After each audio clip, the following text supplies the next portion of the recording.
Nagdagsa na rin ang mga biyahero sa NAIA bago ang pagsalubong sa 2024. Tuloy naman ang investigasyon ng Bureau of Immigration sa tangkang paglusot na naman ng ilang biktima ng human trafficking doon. Nakatutok si JP Soriano. Hanggang nitong hapon, gapang pa rin ang mga sasakyan papasok at palabas ng NAIA Terminal 3. Maraming pasahero pa rin ang humahabol na makabiyahe bago ang pagsalubong ng bagong taon. Sa dami ng mga pasahero sa NAIA Terminal 3, full force ang mga tauhan ng NAIA, pati na ang Bureau of Immigration para matiyak ang kaayusan. At dito sa departure area ng NAIA Terminal 3 ayon sa Bureau of Immigration, naganap yung insidente ng pag-e-escort ng pinaginalaang tauhan ng NAIA sa dalawang Pilipinang posibleng biktima ng human trafficking.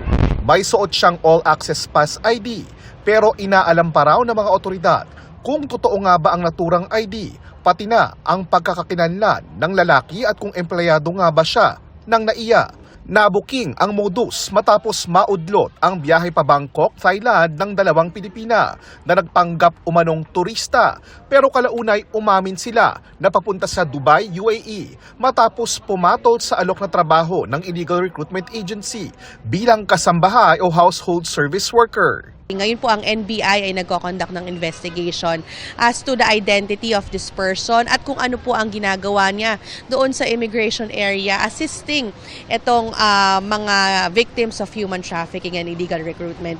Sabi ng BI, ang modus ng escort gamitin ang kanyang all-access pass para alalayan ang mga Pilipinong pasaherong makalusot sa pag-uusisa ng immigration. Pag mga ganun po na merong mga nag-a-assist, there's a part of intimidation din dun sa ating mga immigration officers that these are important people, they have to be assisted, someone is facilitating their travel. Inaalam pa rin ang pagkakakilanlan ng sinasabing escort.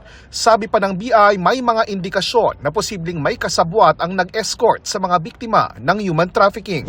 Ilang beses naming hininga ng pahayag at panayam ang Manila International Airport Authority o MIAA pero wala silang naging tugon. Para sa GMA Integrated News, JP Soriano, nakatutok 24 oras.